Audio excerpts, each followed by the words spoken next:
बच्चों, आज हम हिंदी व्याकरण में पर्यायवाची शब्द पढ़ेंगे। आज हम क्या पढ़ेंगे? पर्यायवाची शब्द। पर्यायवाची शब्द, प्रत्येक शब्द का कुछ न कुछ अर्थ अवश्य होता है। बच्चों, हम अनेक शब्दों का प्रयोग करते हैं ना, तो हर शब्द का कुछ न कुछ अर्थ अवश्य निकलता है। ठीक है बच्चों, लेकिन कुछ शब्द ऐसे भी होते हैं जिनका एक ही अर्थ निकलता है, अर्थात एक ही अर्थ वाले होते हैं।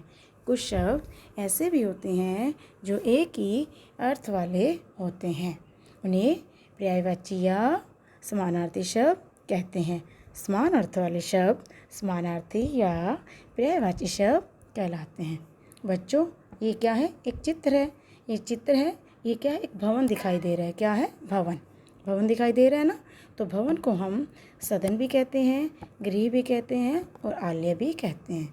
क्या कहते हैं हम भवन को? सदन भी कहते हैं, गृह भी कहते हैं और आलय भी कहते हैं। अगला उदाहरण देखो बच्चों, ये क्या है? एक फूल का चित्र है। क्या है? फूल का चित्र है। इस चित्र में आपको फूल दिखाई दे रहा है, तो फूल को हम सुमन भी कहते हैं, कुसुम भी कहते हैं और पुष्प भी कहते हैं। और फूल को हम अनेक नामों से पुकारते हैं ना, अब अलग अलग नामों से पुकारते हैं, जैसे सुमन, कुसुम और पुष्प, लेकिन तीनों शब्दों का अर्थ क्या है? एक ही हुआ ना। क्या अर्थ एक हुआ? फूल। तो क्या हुआ? तीनों शब्द किसके लिए आए हैं? फूल के लिए। तो फूल के पर्यायवाची क्या होगा? सुमन, कुसुम और पुष्प। अब अगला चित्र देखो बच्चों, ये क्या है? एक तालाब का चित्र है। तालाब में क्या है? पानी भी है और मछलियाँ भी हैं। ठीक है बच्चों, तो क्या है? जल। जल जल को क्या कहते हैं? पानी भी कहते हैं, नीर और सलिल भी कहते हैं। जल को हम अलग अलग नाम से पुकारते हैं ना, पानी, नीर और सलिल, लेकिन तीनों शब्दों का अर्थ क्या एक ही हुआ? जल।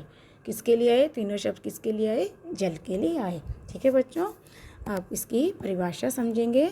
लगभग समान अर्थ देने वाले शब्दों को पर्यायवाची या समानार्थी शब्द कहा जाता है, अर्थात एक ही अर्थ को प्रकट करने वाले शब्द पर्यायवाची या समानार्थी शब्द कहलाते हैं।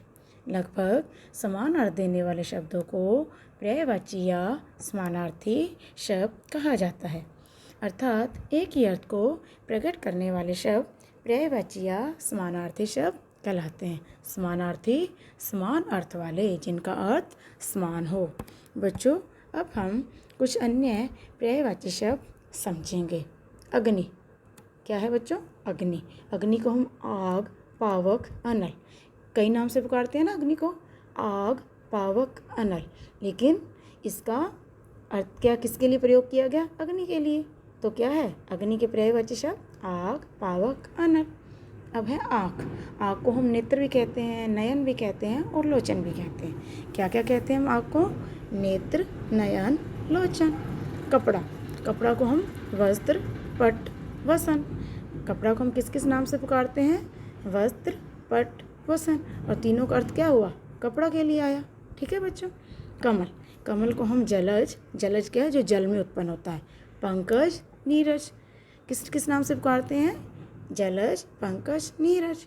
अगला है बच्चों गाय। गाय। गाय को हम क्या कहते हैं? गऊ भी कहते हैं, गो भी कहते हैं, गऊ, सुरभि, धेनु, अलग अलग नाम से पुकारते हैं ना। अगला है बच्चों रास्ता। रास्ता को हम कहते हैं राह, पथ, मार्ग, किस किस नाम से पुकारते हैं? राह, पथ, मार्ग। सूर्य। सूर्य को हम सूरज भी कहते हैं, रवि भी कहते हैं और दिनकर भी कहते हैं। सूर्य को हम किस किस नाम से पुकारते हैं? सूरज, रवि और दिनकर। अब है अगला बच्चों तालाब। तालाब को हम ताल, सर, सरोवर, क्या क्या नाम से पुकारते हैं? ताल, सर, सरोवर, लेकिन तीनों का अर्थ क्या है? तालाब ही हुआ। पर्वत। पर्वत को हम पहाड़, अचल, नग, किस किस नाम से बुलाते हैं? पहाड़, अचल, नग। अगला है बच्चों दिन। दिन को हम दिवस, वार और वासर, किस किस नाम से पुकारते हैं? दिवस, वार, वासर। ठीक है बच्चों, एक बार हम फिर से करेंगे। अग्नि का पर्यायवाची हुआ आग, पावक, अनल।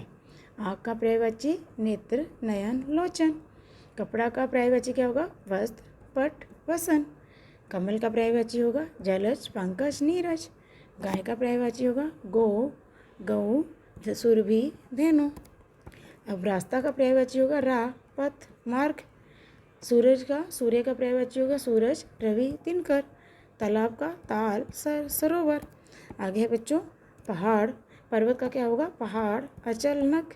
और दिन का पर्यायवाची होगा दिवस, वार, वासर।